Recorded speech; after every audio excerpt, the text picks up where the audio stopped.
बिस्मिल्लाहिर्रहमानिर्रहीम। अस्सलामुअलैकुम दोस्तों, आज हम एक और टेस्ट की बात करते हैं। ये RFT से रिलेटेड हैं। गुर्दों से रिलेटेड जो टेस्ट किए जाते हैं उनकी कारकर्दगी को चेक करने के लिए जो टेस्ट किया जाता है उसमें एक कंपोनेंट क्रेटिनिन ब्लड टेस्ट भी है। ये हमारे मसल से बनने वाले वेस्ट प्रोडक्ट है, जैसे urea, uric acid, ammonia, creatinine, ये सब वेस्ट प्रोडक्ट हैं। ये क्रेटिनाइन का मेटाबॉलिज्म का हासिल होता है। किडनी का काम ब्लड को फ़िल्टर करके वेस्ट को बॉडी से बाहर निकालना होता है। यानी ये जो क्रेटिनाइन है ये वेस्ट प्रोडक्ट है और इसको जिस्म से, हमारे बॉडी से बाहर कौन निकालता है? किडनी।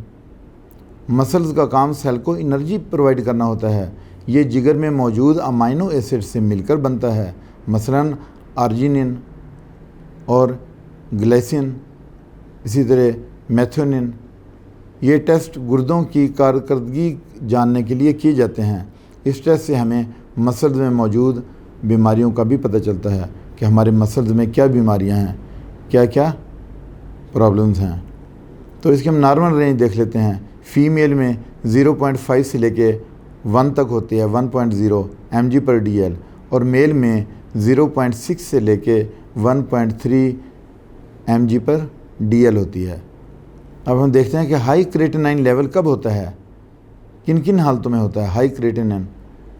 तो हाइपरथायराइडिज्म में होता है, जब डिहाइड्रेशन होती है तब होता है हाई क्रेटिनाइन, और जब UTO होता है यानी यूरिनरी ट्रैक्ट ऑब्स्ट्रक्शन, जब पेशाब में कोई रुकावट आ जाती है तो उसमें भी ये हाई हो जाता है। इसी तरह से एक्यूट और क्रोनिक डिजीज़ में होता है, जब हार्ट फेलियर की तरफ जाता है तो उस वक्त भी क्रेटिनाइन हमारा बढ़ जाता है जिस्म में। हाई प्रोटीन जब हो डाइट में, हम हाई प्रोटीन डाइट ले रहे हों तो तब भी हमारे जिस्म में क्रेटिनाइन का लेवल बढ़ जाता है। और अब हम देखते हैं कि जो क्रेटिनाइन है ये इसका लेवल लो कब होता है? जब लीवर डिजीज़ हो उसमें ये क्रेटिनिन लो हो जाता है। जब लो प्रोटीन डाइट हो, यानी ऐसी डाइट हम ले रहे हैं जिसमें बहुत ही कम मिकदार है प्रोटीन की, तब भी क्रेटिनाइन लो हो जाता है। और एज फैक्टर भी इन्वॉल्व है कि अगर 60 साल से ज़्यादा उम्र है तब भी क्रेटिनाइन कम होने के चांसेस होते हैं। समटाइम्स लेडीज़ को प्रेगनेंसी में भी क्रेटिनाइन लो हो जाता है, लेकिन ये वक्ती होता है, फिर वो अपने लेवल पे बाद में आ जाता है। दोस्तों, ये टेस्ट क्यों किया जाता है? असल में किडनी में उसके फंक्शन को जांचने के लिए ये टेस्ट किया जाता है। दोस्तों, किडनी को देखने के लिए कि कितने % काम कर रही है और उसे डायलिसिस की ज़रूरत है कि नहीं। किडनी के पुराने केसों में भी ये टेस्ट किया जाता है। ये जो क्रेटिनाइन टेस्ट है ये इसके पुराने केसों में भी किया जाता है। और टेस्ट करवाने के लिए फास्टिंग की ज़रूरत नहीं होती, यानी अगर क्रेटिनाइन टेस्ट करवाना है तो उसके लिए कोई फास्टिंग की ज़रूरत नहीं है, जब मर्ज़ी आप ब्लड दे सकते हैं। और क्रेटिनाइन क्लियरिंग टेस्ट भी होता है। यूरिन में अगर क्रेटिनाइन को चेक करना हो तब ये टेस्ट किया जाता है। अब हम ट्रीटमेंट की तरफ आते हैं कि क्रेटिनाइन का लेवल अगर बिगड़ जाता है जिस्म में, उसका लेवल इम्बैलेंस हो जाता है, तो फिर हम मेडिसिन कौन सी लेंगे होम्योपैथी की? सबसे पहली जो मेडिसिन आती है वो है L सीरम 30 पोटेंसी में। ये किडनी के कमज़ोर फंक्शन को बेहतर करती है, तेज़ कर देती है।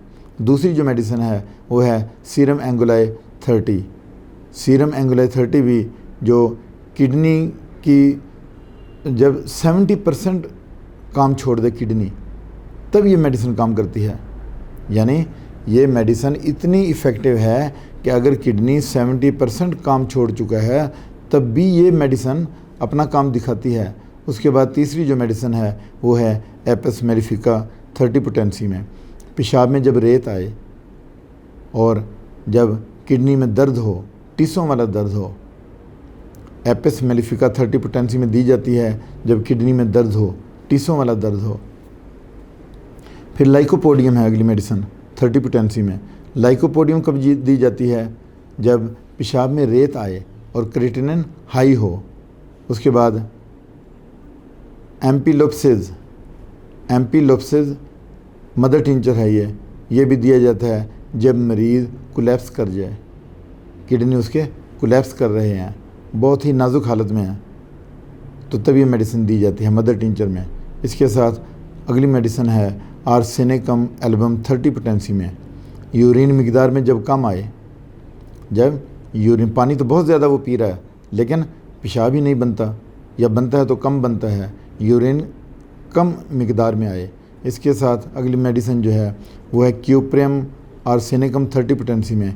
पेशाब से लहसुन की सी बू आए, जब पेशाब से लहसुन की बू आए तो क्यूप्रियम आर्सेनिकम 30 पोटेंसी में देनी है। फिर उसके बाद अगली मेडिसिन है हेलीबोरस नेग्रा 30 पोटेंसी में। किडनी को रिवाइव करती है ये, यानी ये भी मेडिसिन जब कोलैप्स कर रहे हो किडनी तो उस वक्त दी जाती है।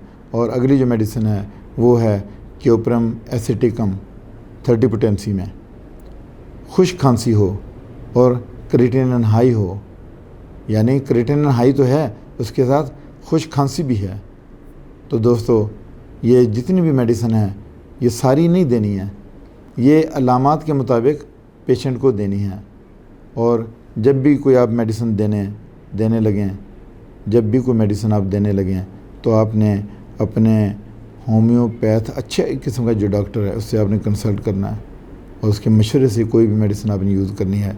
ये जो किडनी प्रॉब्लम होती है ये छोटी मोटी कोई बीमारी नहीं है, ये बहुत सेंसिटिव बीमारी है।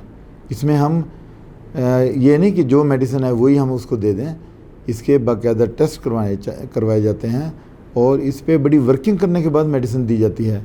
अक्सर लोगों से आपने सुना होगा कि जनाब मैंने एक पुड़ी दी और वो ठीक हो गया, ये सब झूठ है, इस तरह कोई चीज़ नहीं है।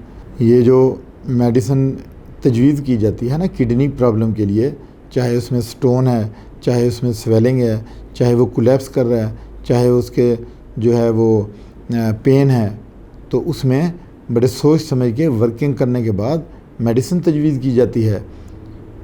तो इसके साथ ही मैं आपसे इजाज़त चाहता हूँ, अपना ख्याल रखिएगा, अल्लाह हाफ़िज़।